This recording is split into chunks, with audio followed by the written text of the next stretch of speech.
Assalamu alaikum students, it's our 5th lecture.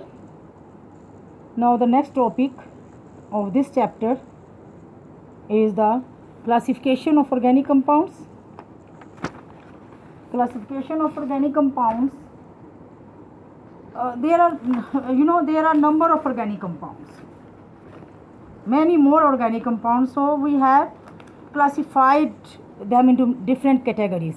पता क्या, फिर इसका क्लासिफिकेशन से ना स्टडी बहुत आसान हो जाती है. आप क्लासिफाइड कर दोगे ना, अब ऑर्गेनिक कंपाउंड है जी, ऑर्गेनिक कंपाउंड कौन सा जी, हमें ये चाहिए. अब कैसे करेंगे नहीं पता चलेगा. जब आप उसकी क्लासिफिकेशन कर लेंगे ना, तो it will be easy for you people to understand, to study the organic compounds. So scientist classified the organic compound in different categories. ये देखिए, ये फ्लो चार्ट आप पूरा इसमें क्लासिफिकेशन का ऑर्गेनिक कंपाउंड्स की फ्लो चार्ट में आप देखें, इसमें दो किस्म के आपके पास आते हैं ऑर्गेनिक कंपाउंड्स. एक को हम कहते हैं ओपन चेन, जिसको हम साइक्लिक कंपाउंड्स भी कहते हैं, और दूसरे को एसाइक्लिक कंपाउंड्स भी कहते हैं, दूसरे को हम साइक्लिक कंपाउंड्स कहते हैं. ओपन चेन, एसाइक्लिक कंपाउंड्स, और एक और इसका तीसरा नाम भी है, उसको कहते हैं एलिफेटिक हाइड्रोकार्बन्स. ठीक है, ओपन चेन कंपाउंड्स को हम एसाइक्लिक भी कहते हैं और एलिफेटिक भी कहते हैं. ठीक है, एलिफेटिक जो होते हैं compounds, they are of two types, straight chain and branch chain. ये दो तरह के होते हैं. एक स्टेट चेन आती है, एक उसके आपके पास ब्रांच चेन आती है. स्टेट चेन जो कंपाउंड्स होते हैं ना कार्बन के, इसमें कार्बन जो है वो एक दूसरे के साथ लिंक होता है सीरीज़ में, 1 2 3 4 5 6, एक सीधी लाइन.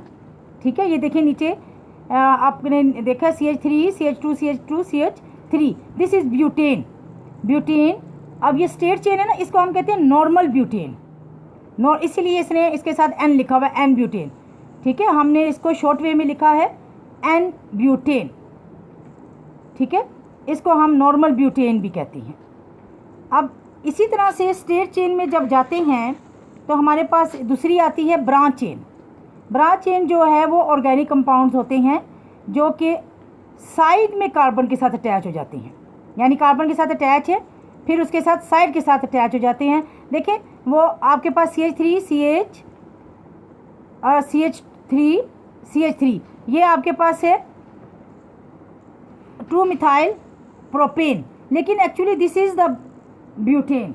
ठीक है, ये भी ब्यूटेन है, लेकिन ये ब्यूटेन एन ब्यूटेन से डिफरेंट कैसी हुई कि यहाँ पे एक कार्बन उठ के ना साइड वाले कार्बन के साथ आके अटैच हो गया, और यहाँ पे आके उसने आपको आइसोब्यूटेन दे दी. ऐसी वाले को हम आइसो कहते हैं. ठीक है, 2 मिथाइल प्रोपेन को हम आइसोब्यूटेन भी कहते हैं. सो जो नॉर्मल ब्यूटेन होती है वो स्टेट चेन होती है, यानी नॉर्मल ब्यूटेन सिर्फ एक एग्जांपल मैं दे रही हूँ. ठीक है, नॉर्मल पेंटेन भी हो सकती है, हेक्सेन भी हो सकती है, और जो ब्रांच में आ जाएगी उसको हम एन ब्यूटेन कहते हैं, उसको हम एन ब्यूटेन भी बोलते हैं. ठीक है, अब एन ब्यूटेन में आपके पास दूसरी एग्जांपल आप देखें, ये आपके पास 5 कार्बन है, 1 2 3 4 5, 1 2 3 4 5, सेंटर में एक कार्बन, उस एक कार्बन को चारों तरफ से कार्बन ने घेरा हुआ है ना. या फिर देखिए, एक चेन है CH3 C और CH3 ऊपर नीचे दो इसके कार्बन आगे CH3 और CH3 के साथ, एक पहला कार्बन दूसरा कार्बन, दूसरे कार्बन के पास साइड चेन्स है CH3 2 डाइमिथाइल प्रोपेन. ठीक है, 2 डाइमिथाइल प्रोपेन. ये आपकी आइसोपेंटेन है. ठीक है, ये आपकी आइसोपेंटेन, 5 कार्बन है ना, 5 कार्बन वाले को पेंटेन कहते हैं, आइसोपेंटेन. और ऐसी वाली आइसोपेंटेन जिसके एक कार्बन को चारों तरफ से मिथाइल ग्रुप ने घेरा हुआ हो, उसको हम कहते हैं neopentane. This is your neopentane. Neopentane में आपके पास जो है, इसमें कार्बन को चारों तरफ से, एक कार्बन को चारों तरफ से मिथाइल ग्रुप ने घेरा हुआ होता है. ठीक है, अब दूसरी तरफ आपके पास अब आ जाते हैं साइक्लिक कंपाउंड्स या close chain compounds. Cyclic compounds और क्लोज चेन कंपाउंड जो हैं, ये भी दो कैटेगरीज में डिवाइड हुए हुए हैं. एक को हम कहते हैं हेट्रोसाइक्लिक और दूसरे को हम कहते हैं होमोसाइक्लिक. होमोसाइक्लिक और कार्बोसाइक्लिक है ना. होमो मीन सेम, यानी पूरे आपके पूरे उसके साइक्लिक, साइक्लिक का मतलब है साइकिल रिंग, ठीक है। साइक्लिक का मतलब क्या हुआ, रिंग। तो रिंग में आपके पास पूरे रिंग में एक ही एटम हो, कार्बन, ठीक है, एक ही एलिमेंट है और वो है कार्बन, इसलिए हम इसे होमोसाइक्लिक कहते हैं। Homo mean same, cycle mean पूरे साइकिल में एक ही, कार्बोसाइक्लिक यानी कार्बन ही है, ठीक है। होमोसाइक्लिक फिर आपके पास दो तरह के हैं, एक को हम कहते हैं एलिसाइक्लिक और दूसरे को हम कहते हैं एरोमेटिक, ठीक है। एक को हम कहेंगे ये इसके एलिसाइक्लिक और एरोमेटिक। अच्छा, अब एलिसाइक्लिक कंपाउंड जो होते हैं इसमें कार्बन जो है कंपाउंड में 3 और 4 कार्बन होते हैं। ये जब आप ये एलिफेटिक कार्बोकार्बन्स होते हैं ना, जो एलिसाइक्लिक होती हैं, इनको जब आप जो हैं साइकिल में कन्वर्ट कर दें तो ये आपके एलिसाइक्लिक हो जाते हैं, ठीक है। एलिसाइक्लिक जो है ना कंपाउंड्स में या होमोसाइक्लिक कंपाउंड्स में कन्वर्ट हो जाते हैं, यानी आपके एलिफेटिक कंपाउंड्स को साइक्लिक कंपाउंड्स में कन्वर्ट कर दो। जैसे आपके पास थी ना जैसे आपके पास थी पेंटेन, मैंने आपको बताया था पेंटेन 5 कार्बन, तो जब इसको साइक्लिक फॉर्म में लेके आओ तो ये साइक्लोपेंटेन हो जाएगी। ये नीचे एग्जांपल देखें।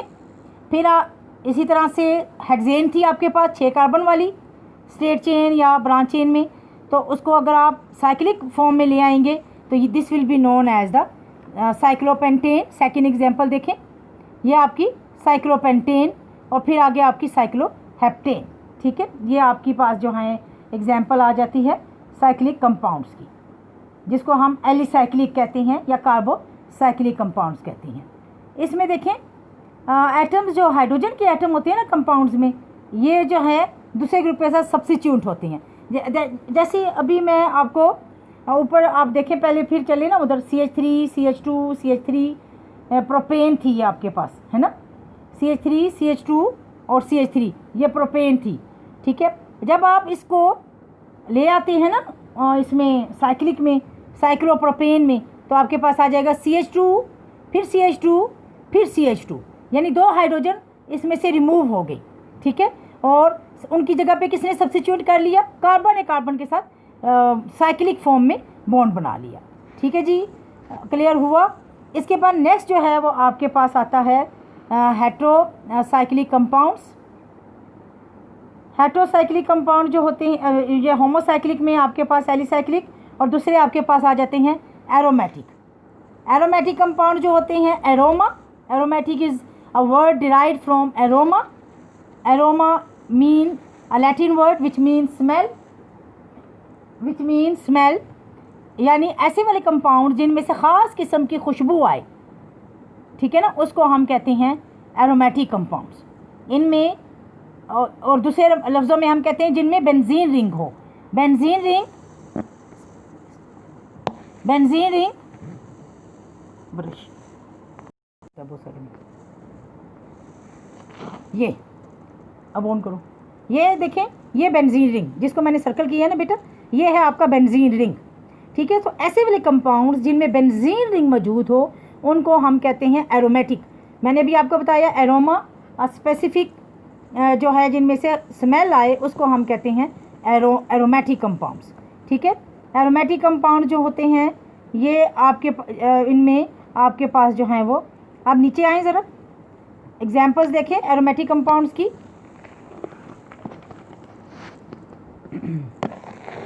ये देखिए बच्चे, एरोमेटिक कंपाउंड्स की एग्जांपल्स देखें नीचे आके।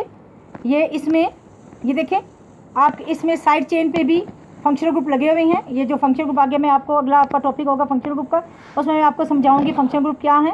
ये देखें, ये बेंजीन रिंग, हाँ ये देखें, ये बेंजीन रिंग है और उसके साथ OH लगा हुआ है, ये बन गया फिनोल है। ये बेंजीन, बेंजीन के साथ OH लगा दिया तो फिनोल, ठीक है। अब सेकेंड वाला देखें, इसके साथ हमने CHO लगा दिया, बेंजल्डिहाइड, इसको हम कहते हैं बेंजल्डिहाइड। बेंजीन इसके अंदर मौजूद है। पहले अब नेक्स्ट वाले को देखें, इसको हम कहते हैं नाइट्रोबेंजीन। देखो मैंने नाम लिया, ये नाइट्रो ग्रुप लगा हुआ है, नीचे इसके बेंजीन लगी हुई है, इसको मैं कहती हूँ नाइट्रोबेंजीन। अब ये फर्स्ट वन को देखें, उसको मैंने बताया नहीं आपको। फर्स्ट वन को देखें, इसमें मिथाइल ग्रुप लगा हुआ है, मिथाइल ग्रुप है मिथाइल CH3, ठीक है, ये मिथाइल ग्रुप है। नीचे इसके बेंजीन लगी हुई है, ठीक है, ये आपकी टोलोइन, इसको हम बोलते हैं टोलोइन, ठीक है बेटा। दीज आर ऑल बेंजोइड, इन कंपाउंड्स को हम बेंजोइड या एरोमेटिक कंपाउंड्स कहते हैं। बेंजोइड क्यों? क्योंकि ये इनमें बेंजीन रिंग मौजूद है, ठीक है, इसीलिए हम इसे बेंजोइड कहते हैं। अब आ जाएं, नेक्स्ट आपका है हेट्रोसाइक्लिक कंपाउंड्स। हेट्रोसाइक्लिक कंपाउंड जो हैं ये आपके वो कंपाउंड्स होते हैं जिसमें कार्बन के अलावा कोई और एलिमेंट आ जाए, जैसे ऑक्सीजन, नाइट्रोजन, ठीक है, इस तरह के कोई एलिमेंट आ जाए। पहले देखें ना बेंजीन में हमने देखा पूरा रिंग में कार्बन है, उसके साथ हाइड्रोजन है, ठीक है। यहाँ पे हम अब देखोगे कार्बन तो है, लेकिन कार्बन को एक जगह से रिप्लेस करके ना नाइट्रोजन ने जगह ले ली, एक रिंग में ऑक्सीजन ने जगह ले ली, फिर एक जगह पे सल्फर ने जगह ले ली, ठीक है। So such kind of compounds are known as the heterocyclic compound. Hetero means different, जब रिंग के अंदर जो है वो डिफरेंट एलिमेंट आ जाए तो इसको हम कहते हैं this is the heterocyclic compounds. So remember बेटा, heterocyclic compounds contains another atom rather than carbon atom, ठीक है। अब सबसे पहले मैं एग्जांपल आपको देती हूँ जो हेट्रोसाइक्लिक कंपाउंड्स की है, वो पिरिडीन, पायरिडीन। पायरिडीन में देखो कार्बन की जगह नाइट्रोजन आ गई है, ये फर्स्ट वन, ठीक है, नाइट्रोजन है कार्बन की जगह पे, इसको हमने कहा पायरिडीन, ठीक है। होनी तो कार्बन चाहिए थी तो बेंजीन बन जाती, लेकिन नाइट्रोजन आ गई तो पायरिडीन बन गई। नेक्स्ट वन देखें, फ्यूरेन, इसमें नाइट्रोजन की जगह ऑक्सीजन आ गई, इसको हम कहते हैं फ्यूरेन, ठीक है। नेक्स्ट वन देखें, इसमें भी नाइट्रोजन है, but here the difference between pyridine and pyrrole is that here there is hydrogen with nitrogen, and the first one which is pyridine, here it is or there is only nitrogen, ठीक है। और next one देखें जिसमें carbon की जगह पे sulphur आ गई, इसको हम कहते हैं थायोफीन, ठीक है, this is the thiophene. Understand बेटा, ये तो थे आपके कंपाउंड्स एरोमेटिक एंड जो है नॉन एरोमेटिक। नॉन एरोमेटिक जिसमें बेंजीन रिंग नहीं होगा उसको हम नॉन एरोमेटिक कहेंगे, और जिसमें बेंजीन रिंग होगा उसको एरोमेटिक कहेंगे। बेटा एक जो है एक और बात कि बेंजीन कभी कभी ना आपस में फ्यूज़ भी हो जाता है, ठीक है। Benzene fused with each other, आपस में फ्यूज़ होता है, एक बेंजीन दूसरे बेंजीन के साथ फ्यूज़ होगा। दो बेंजीन जब फ्यूज़ होंगे तो तुम्हें देंगे नेफ्थलीन, ठीक है। और अगर तीन बेंजीन रिंग एक साथ फ्यूज़ हो जाएंगे तो देंगे एंथ्रासीन। देखिए अगर बेंजीन आपस में दो बेंजीन फ्यूज़ होंगे तो आपके पास नेफ्थलीन, और अगर तीन बेंजीन एक ही तरह से सीधे सीधे फ्यूज़ हो जाएंगे तो एंथ्रासीन। और अगर ये देखिए मैंने अभी आपको बताया तीन बेंजीन रिंग जो हैं वो साथ साथ फ्यूज़ हुए थे, अगर तीन बेंजीन रिंग में से एक उठ के दूसरे बेंजीन रिंग के सर पे ऊपर चढ़ के बैठ जाए तो फिर आपके पास आ जाता है नेफ्थलीन, फिनेंथ्रीन, फिर आप इसे बोलते हैं फिनेंथ्रीन, ठीक है। इसकी जगह जो है ये मैं अभी खुद बना के हो सकता है